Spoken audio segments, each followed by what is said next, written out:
Hi everyone. I am getting ready to pack up for my Night Out on the Street experience. Anyone catching this who may not be aware, this weekend is our Fortitude Night on the Street fundraiser. And so we actually sleep out on the street at the shelter site on Saturday night, which is tomorrow. And then I extend my stay on the street until I raise $5,000. And so currently planning to be on the street for at least 3 days, perhaps 4 days. Even if I raise the 5,000, my intent is to be out at least three nights. So I just wanted to give you a peek into what I'm packing. And then in a separate video, I'm going to give you some thoughts about some challenges just that I have going into the experience. But so packing. So of course, packing to be on the street without a vehicle, which is my plan, gets super tricky because just simply I have to carry around everything that I have. Now, I don't have to carry around everything that I have all the time, because I will be doing what a lot of people do, which is finding a place to stash some of my stuff that I don't need during the day. But I do need to carry it all there on my person. And so that is the challenge. But so very important item is my 0 degree sleeping bag. These are actually sleeping bags that we give out to our guests at the shelter, but it's also the sleeping bag that I used last year at Night on the Street. And I do know that the 0 degree sleeping bags are true to their word, and truly they will keep you warm in very cold temperatures. So I will also be using one of the backpacks that we give out to our guests. These are called they're City Pack backpacks. They are actually a lot bigger than you can see on camera, but they're super wide and super deep. And so you can fit a ton of stuff in there, and they have really good Velcro. They have 10 million pockets. One of these days I said I was going to count exactly how many pockets there are in here, but just absolutely a ton of pockets, side pockets, and then just the engineering in terms of creating a pack that is as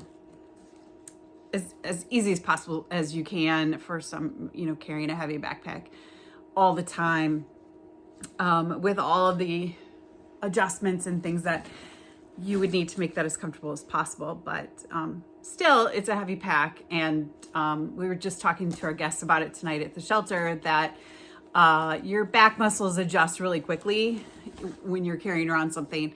I'm sure hikers, backpackers know that, but my back, however, is not used to this. And so this will be a challenge. You'll see at the bottom of my pack, this is where most people would put their sleeping bag or blanket. I have a bivy tent that I will be using. A bivy tent is really just a flat tent that's really just created for one human body to lay down in it. You can't sit up, maybe sit up, but you can't stand up in it. So in terms of realism, we do have a lot of our homeless that do have tents. We do give tents out. This experience is actually, this is the first time that I've had a bivy tent. I've always used regular tents. This has made me think that maybe a bivy tent is a better option for our homeless, just because it's so small, as you can see, weighs next to nothing, and just would be easier, I think, for mobility. So anyway, something I will talk to our guests about. So the sleeping bag and the backpack are definitely my biggest items. One of the things that I have So a big challenge for me is just physically, I have physical challenges that will make this a struggle for me. Now, so many of our guests also have physical challenges, pain, or I mean, lots of different challenges that they deal with. And so I'm not alone in that, but I do have pretty serious psoriatic arthritis. I've had both my knees replaced. I have my shoulder replaced. I have CRPS in my left ankle. So dealing with pain and dealing with physical challenges is a daily thing, but the cold is murder. If you have arthritis, you know what I'm talking about. It's just murder on your joints. And so that is going to be a challenge in itself. But so a couple things I've had to think about. One is getting up from laying on the ground. And then the second thing is just when you are laying in the ground, if you've ever tent camped without an air mattress, you know that cold just seeps right through the ground and into your body. And so, so one of the things that I have is a little blow up sleeping mat that a lot of backpackers have. This is not an expensive item, but certainly helpful. I also have, several just normal things to keep warm: hats, gloves. I have some nice warm wool socks, and I have 3 pairs that I'm bringing, so definitely want to double up on socks. I have Mylar blankets. This is something that we keep at the shelter.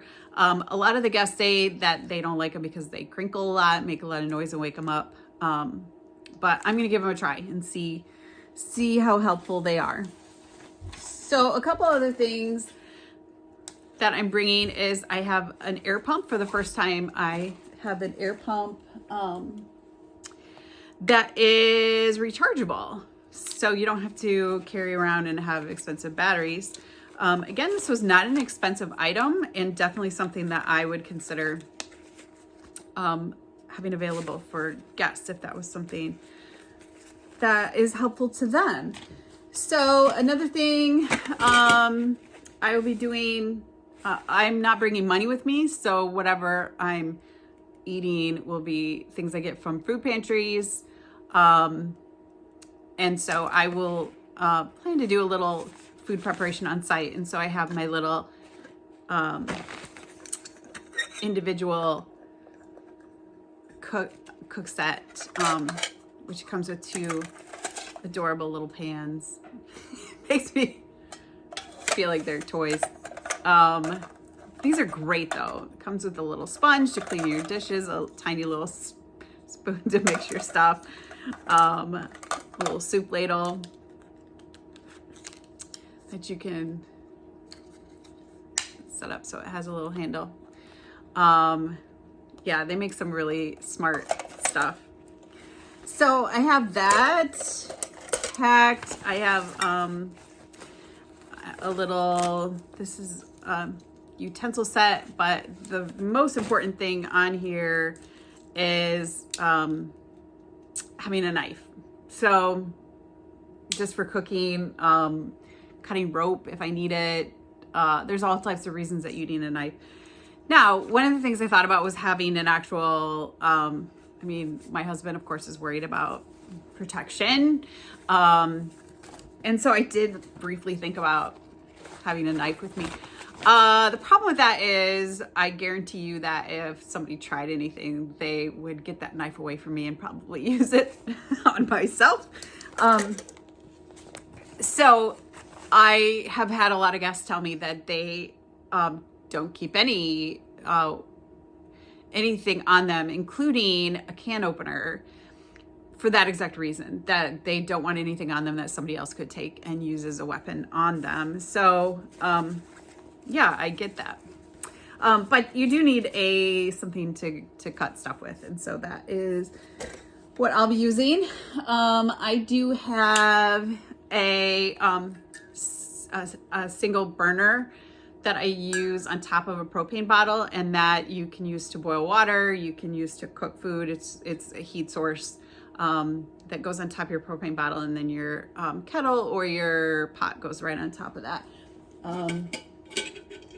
Speaking of that, I do have a kettle, a little kettle. That's important because I need coffee in the morning. And so the way to make coffee when you're on the streets is just to boil water, and you can kind of do a pour over really with a filter. That can be a little messy. What I do is make kind of a tea bag out of a coffee filter, put the grounds in, and then use floss to tie that up and just use it really as a tea bag. So I have my clothing, obviously not much since I'm not going to be out there long, but I'm bringing an extra set of clothing, a good thermal shirt, and a good either pullover or hoodie on top of the next coat that I wear. Let's see. So I obviously have the littlest amount of personal items that I feel like I need. I feel like I need a little hairbrush, toothbrush, toothpaste, obviously. Couple things that maybe a lot of people don't think about is lotion, hand lotion when you're in the cold. We were out in the cold today and already my skin is just feeling chapped and dry. And so lotion is really important. That's something that we keep at the shelter and people ask for a lot. The other thing is chapstick. It's murder. The cold is murder on your lips as well. And so having chapstick, again, something that we keep at the shelter and give away. I wear contacts. They're disposable ones. I can almost guarantee you that if I was actually on the street, there's no way that I could afford contacts, much less disposable ones. So this is quite a bit of a cheat for me. It would be fantastic if this was something that could be available to the homeless, because even if they could afford regular, just the cheapest contacts possible, those are ones that you need to clean every night, keep them in a case, have saline on you. And so these would be fantastic. Most have to use eyeglasses, which are really easy to break if you have them next to you. You roll over them, you sit on them, and so that's something that we see all the time. So a lot of things you don't think about. Another thing people don't necessarily think about is just bags. As I was thinking about my campsite where I'm planning to sleep, one of the things I thought about was just what do I do with waste? What do I do with garbage? Now, the truth is that some aren't good custodians and leave trash at the site. Of course, that's not something that I will do. But just having some grocery bags, even Ziploc bags to keep food in. Creatures of all kinds can sniff everything. And so having good storage for any food that you have on you is important. What else do I have? I have a blow-up pillow. Again, this is not an expensive item, so it is something that people could have easily. But a lot of people sleep on their backpack, for a couple of reasons. One, for most, it's all they have. For another reason, it makes it harder for somebody to steal the bag while they're sleeping. So, yeah. I have some extra tent stakes and rope. Rope is useful. I actually have twine as well, but rope and twine is super important for a whole lot of things that you don't think about in advance. Bus routes are not easy, but this is the first time I'm going to be relying on public transportation. I've ridden the bus before, and I've helped a lot of our guests interpret the bus routes. So I'm pretty familiar with riding the bus routes, and I already have tokens. So I'm set for using public transportation. So I think, there's a few other things that I haven't packed yet, but that's the bulk of it. So thanks for coming along with me as I pack up for my adventure, and please follow along as I get out there on the streets. Thanks.